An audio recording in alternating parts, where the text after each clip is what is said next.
Hello, Now Playing podcast listeners. This is Arnie, and thank you for joining me for my third and final book review in Lauren Weisberger's Devil Wears Prada series, this time reviewing Lauren Weisberger's 2018 novel, When Life Gives You Lululemons. This one only took 5 years after Revenge Wears Prada to come out, half the time between her Devil Wears Prada and Revenge Wears Prada books. And since I've been looking at Weisberger's career, where did it go between 2013 and 2018? She wrote one other book. In 2016 was published The Singles Game. It got decent reviews, it appeared on the New York Times bestseller list, and it had some pre-release buzz because Weisberger actually did research for a book beyond being someone's assistant. She got some press because she was researching professional tennis and got behind the scenes hanging out with celebrities at Wimbledon and the US Open. I don't know, maybe the book's good. I'm not going to read it because the fact that her next book was yet another return to the well of Devil Wears Prada tells me all I need to know about The Singles Game. But that said, even after not liking the first two books very much, I love the title of this third book, When Life Gives You Lululemons. It's the closest to Devil Wears Prada. Revenge Wears Prada, The Devil Returns just felt like a retread. But Lululemons is fashionable workout apparel. It started with yoga outfits and, in 2005, it was probably sold mostly to people in yoga classes. And now it caters to middle-upper class suburbanites with their Apple Watches, their $12 macchiatos, and they're probably worn to Target more than yoga class. But I think it's a clever title. And I'm also a little bit excited because this book is a total change of pace and not another Woe is Andy retread, not another average person is shoved into glamorous spotlight retread that Weisberger wrote again and again. Also good news, this book isn't about one lone woman. It's about three women, and the point of view rotates each chapter. Every third chapter, starting with chapter 1, is about our main returning character from the previous books, Emily Charlton. Now, I didn't totally spoil the ending of Revenge Wears Prada in my previous book review, but because this is a sequel, I'm going to now. So in the last book, Emily's ambition caused her to team up with Andy's husband, Max, to sell their magazine to Miranda without Andy's approval. The contract specified that Andy and Emily had to stay with the magazine for 1 year, but Andy quit anyway. Despite being totally evil in that act, the book ends with Emily and Andy as friends. Andy and Max get divorced, which is something that probably should have been annulled in the first few pages when she's not trusting him about cheating. But Emily even calls Andy's old boyfriend Alex so that Andy and Alex can get back together. And we're going to find out in this book, Andy and Alex are married with kids. Good for them. And we find out Miranda fired Emily a few months into that contract. The second time Miranda fired Emily, if you're keeping track. So now we're a few years after Revenge Wears Prada. Emily is 36 and has moved from New York to Los Angeles. She's still married to Miles, the barely mentioned husband from that second book, and the speculation from the previous book that Andy had about Miles cheating on her is quickly done away with. We see in the first couple pages that Miles is a flirt, and it's something that is allowed with Emily and Miles, but he never crosses a line. Emily works as a high-profile image consultant. So at the start of the book, when a Justin Bieber-like pop singer named Rizzo is photographed wearing a Nazi outfit at a party, it's Emily they call to do damage control.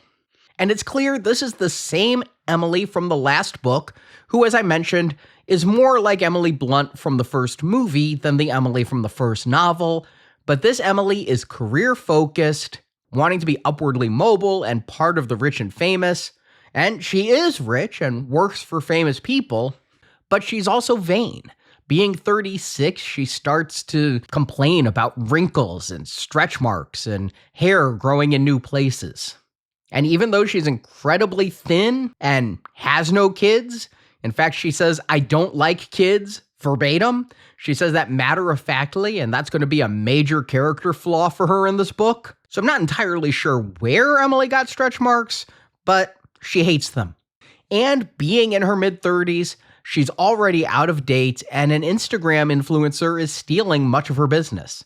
She flies from LA to New York City on New Year's Day to get Rizzo out of this, and is fired because Rizzo wants that Instagram influencer instead. So, not wanting to go back to LA immediately, where her lovely husband is, she goes to see a college friend, Miriam, who's in nearby Greenwich, Connecticut. So starting in chapter 2, and then chapters 5, 8, 11, and so on, we meet our second character, Miriam Kagan. Now, she is by far the least interesting character in this book. For the longest time, over half the book, I thought she only existed to introduce her old friend Emily to her high school friend Carolina. The fact that this character gets a third of the book is a crime. Her chapters I always dreaded getting to.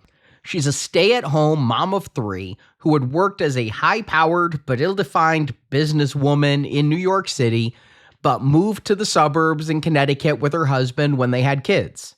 Now, her biggest character trait is that she's 15 pounds overweight and balances strenuous workouts with cleaning the half-eaten pancakes off her kids' plates. Now, the way Emily treats Miriam about what Miriam eats and drinks, you'd think Miriam was the mother from What's Eating Gilbert Grape. Weisberger even writes, quote, Emily forced a smile and remembered the old Miriam, the Miriam of Manhattan, slim, put together, professional, totally on top of her game. Where had that woman gone? End quote. I legitimately had to reread because I'm like, is she 250 pounds? No, she's struggling to lose 15 pounds and people are treating her like a whale. But there's no subtlety in the Miriam character. She tells a downtrodden Emily, quote, move in here and you can live in your pajamas all day. Just give up. I have. But her ennui seems unmotivated. Her family is exceptionally rich as her husband, Paul, sold his startup company for millions. So Miriam is just a dull character. In an Emily point of view chapter, Weisberger writes, quote, Miriam could be so exasperating. How was Emily friends with someone so perfect? Sure, appearance-wise, she had the extra 15 pounds and the frizzy hair and the vile suburban mommy addiction to athleisure wear, but Miriam was just so good, so even-keeled and rational, so smart and sensible, so considerate of those around her. And the doting husband and the 3 kids and the perfect house in the perfect suburb with no visible signs of marital fracture or life dissatisfaction or even run-of-the-mill depression? If Emily didn't love her so much, it would be really fucking annoying. End quote. So how do you make a character like that interesting? You do it with a rewrite. This character is useless for most of the book. In chapter 3, the lead is our final character, Carolina Hartwell. She's a former Victoria's Secret and L'Oreal model who is familiar with Emily back from Emily's days at Runway when Carolina was a model who encountered Emily in Miranda Priestley's office. Well, since that time, she married Senator Graham Hartwell. He's a widower with a 12-year-old son, Harry, from his first marriage, and he's described as a modern JFK Jr. due to his looks and wealth. Well, in our first Carolina chapter, she's pulled over on New Year's Eve for drunk driving, even though she doesn't drink much, and there's empty bottles of champagne in her car that she didn't drink. Did 12-year-old Harry drink them? Did Harry's friends drink them? I wonder how they got there. And then the police refuse to give her a sobriety test. They just arrest her. And her husband, the connected senator, doesn't help but sends in a friend. I mean, it doesn't take a detective to realize Carolina was set up. This should be obvious from the start. Bottles with no known owner. A politically powerful husband who doesn't intervene to help. Police that don't follow procedure. Husband immediately cuts Carolina off and ostracizes her in the press. The husband has had affairs before, and Carolina was suspecting him of having another one when this goes down, this time with the daughter of a former U.S. president. It's really clear, long before Carolina figures it out, that he framed her so that he could marry someone younger and more politically connected, Setting up his wife for drunk driving helps him politically, while having an affair and leaving his wife hurts him politically. I figured this out by chapter 6, our second Carolina chapter, but Weisberger acts like this is a huge shock to be revealed much later in the book. It's just another obvious, evil, scheming character, just as obviously written as Andy's husband was in the last book. But now we have these three women together. One needs a crisis handled because Carolina is being hounded by the press, but Carolina is unimpeachable because she doesn't want her husband back, she doesn't want his money, all she wants is visitation with her stepson. While he's no blood relation to her, his father is pure evil and doesn't love him, just wanting to ship him off to a boarding school far away and using him as leverage in his divorce with Carolina. Carolina loves him and just wants partial custody and her name to be cleared of this drunk driving case, which has caused her to be ostracized by the parents of Henry's friends and made her a social pariah. This is mostly a case of evil man versus good woman, no shades of gray. Then Emily needs Carolina as much as Carolina needs Emily. With her image correction business being taken by influencers, a win for Carolina could reestablish Emily's business. And the comedy, I use that term lightly, comes from Emily's Machiavellian, no-nonsense manner. She'll say rude things and pull no punches, but she always does it in the best interest of Carolina. But Emily as a character becomes one I don't really fully align with. For reasons I don't understand having read this book, I don't feel Weisberger makes this clear why Emily is hanging out so much in Vermont and why she decides to cheat on her husband while blithely wondering if her husband is cheating on her. Her little dalliance strongly turns me against Emily as a character. Now I get she's having a midlife crisis, but her desire to seduce a man not her husband and send unsolicited nudes to him just feels selfish. Weisberger never gives Emily enough emotional depth to sell this as anything except a wrong act of lust, and the only reason she doesn't consummate this affair is because of an accident. And Emily never has to atone for her transgressions, nor are they shown as healing. How Stella got her groove back, this isn't. It's just really, really uneven that this book slams cheating men so hard and gives Emily this pass. But Emily is once again tempted by the devil and not the one in her pants. Yes, Miranda Priestley cameos in this book, trying to hire Emily to run her Met Gala. Now first, this book completely ignores that Miranda fired Emily twice. First, when Emily was her assistant, Miranda fired her, as we found out in Revenge Wears Prada. Then, at the end of Revenge Wears Prada, Emily was fired as editor of her own magazine, even though it was under contract. She had to work there for a year. So why suddenly does Miranda want to hire Emily so badly that Emily can name any price? It's inconsistent nonsense that seems here only to give Miranda a reason to be in the book. And it gives Weisberger another reason to do a callback, as Emily is told heading the Met Ball is, quote, the job a million girls would die for, unquote. But Emily never seriously considers giving up her own business to go work full-time for Miranda. And why would she? Just to be fired a third time? This is all time-wasting nonsense. And still, Miriam is the bland go-between until she's not. Miriam's children and husband are props for much of the book to just make her the stereotypical housewife, but slowly Weisberger starts to unravel Miriam's life. Now, I wish I believed this slow reveal was planned storytelling, but it feels less like a carefully planned slow burn and more like halfway through the book, Weisberger realized Miriam needed something to do. Miriam realizes she misses the hustle and bustle of being a businesswoman, and she gave it up for her kids. She thrives on the few instances where she can use her business acumen to help Carolina and Emily get back at Carolina's ex. Meanwhile, Miriam's husband is ignoring her sexually, and he's buying a Maserati convertible. On a scheduled date night with a hotel room to have sex, he falls asleep before the deed can be done. More, this husband has strange expenses on his credit cards. He's gone for long, unexplained periods. Predictably, Miriam thinks he's having an affair. And this is where the book really borders on, is it misogyny or is it misandry? It's weird that I can't tell which. because Miriam goes to several parties held by wealthy women, including one Tupperware party for sex toys where a woman comes to sell expensive, marital aids. And the women there discuss how they have to work hard to keep their husbands sexually interested and loyal. The conversation ends up going to vaginoplasties, where these women who have given birth need to have their down there tightened for the sake of their husband. One woman's husband told her, quote, "Sex was like throwing a hot dog down a hallway. I didn't care so much, but my God, Eddie could not stop bitching about it. I mean, like, 2 perfect children aren't enough. Now he wants me as tight as a teenager?" Unquote. Now I look at this and I think the men are the jerks. Did they not father the children their wives gave birth to?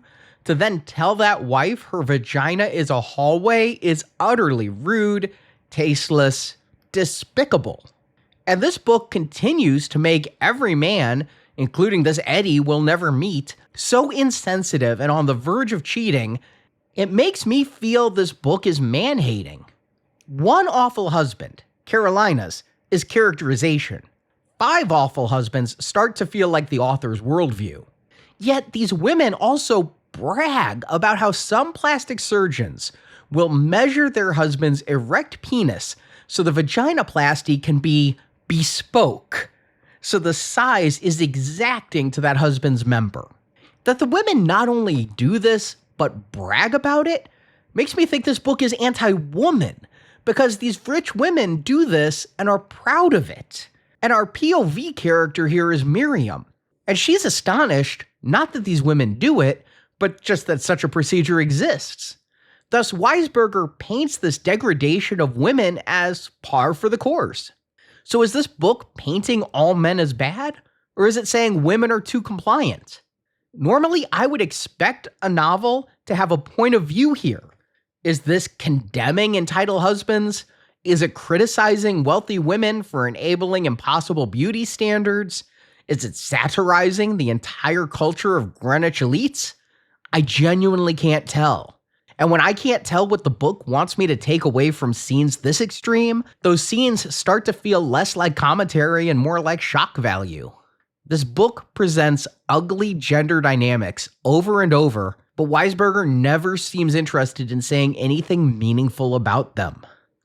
But the book takes a left turn in the final act, and it does pull this book back from showing every husband to be a selfish jerk, and yet it continues to reinforce negative stereotypes about women. Now, I'm going to spoil parts of the book here, assuming it's possible to spoil something that's already rotten. I won't give away the full ending, although I think it's so obvious from the early pages of the novel, but some specifics I do have to address. First, Miriam's husband was not cheating. All his weird behaviors and absences and expenses were him setting up an office for his wife to return to work in a private practice. And she's so happy to be working again, she loses all that blubber, all that 15 pounds. It was the depression of being a stay-at-home mom that made her so obese. But by being her own boss, she can set her own hours and still be a good mother.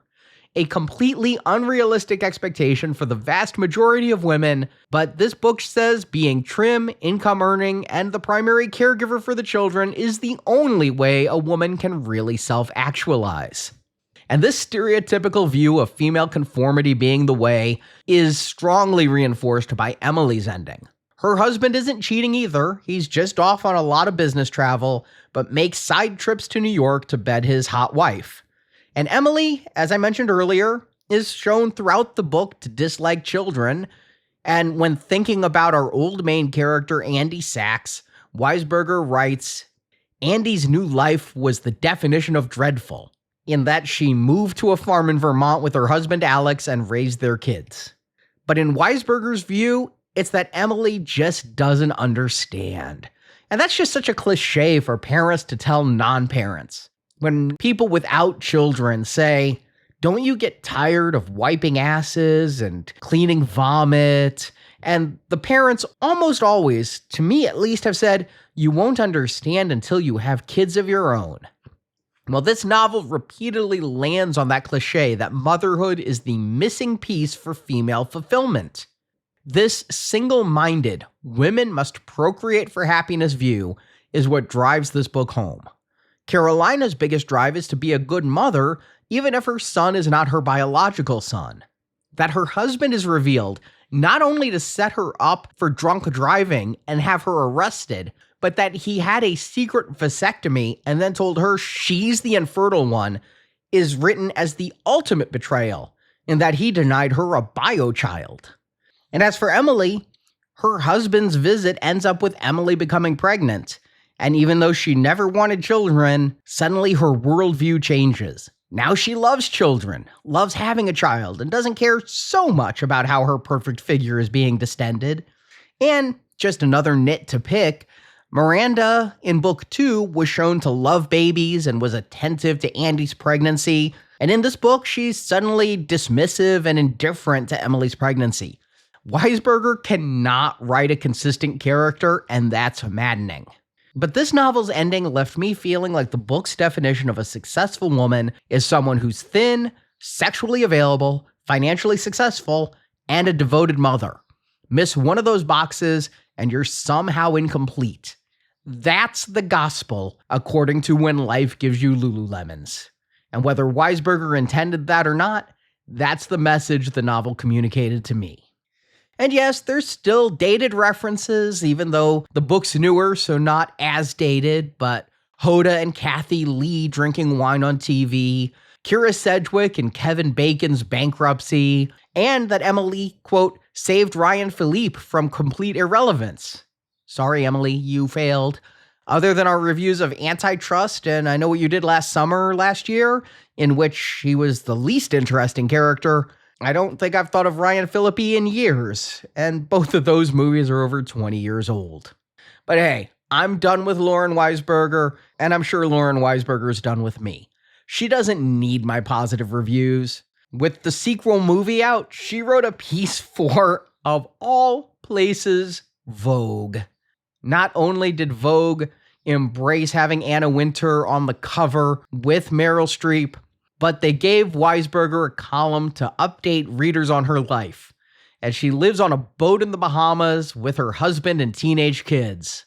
I'm assuming she's not 15 pounds overweight. She's bringing home millions of dollars. She's a devoted mother. Box checked, box checked, box checked. She's living the dream of When Life Gives You Lululemons, whether or not I like the book.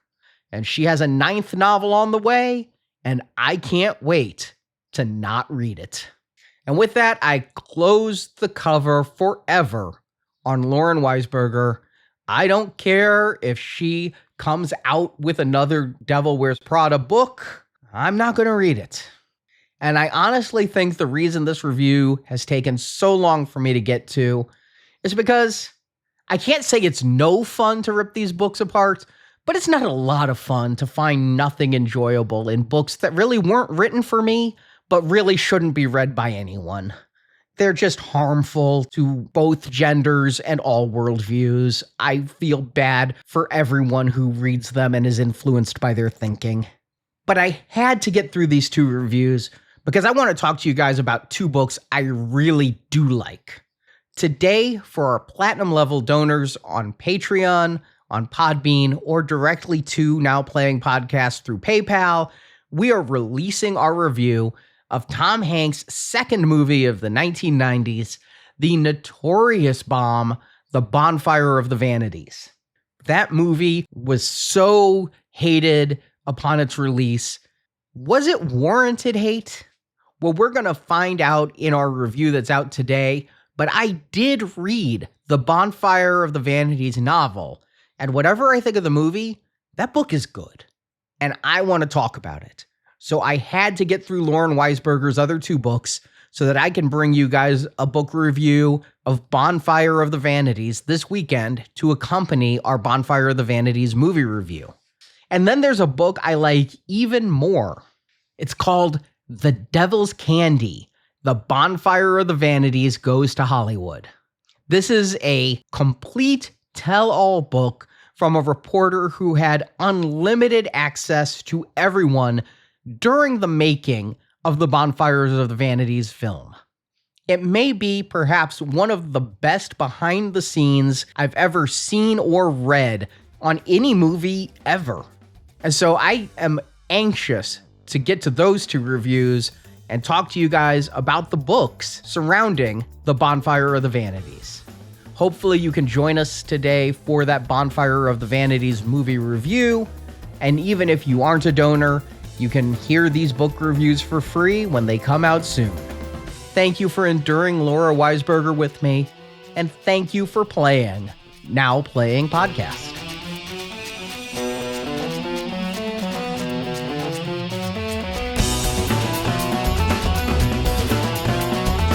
The opinions expressed in this podcast are those of the individual hosts and may not reflect the views of Venganza Media Incorporated. All movie clips and music included in this podcast are the intellectual property of their respective copyright holders. They are included here for the purpose of review and no infringement is intended.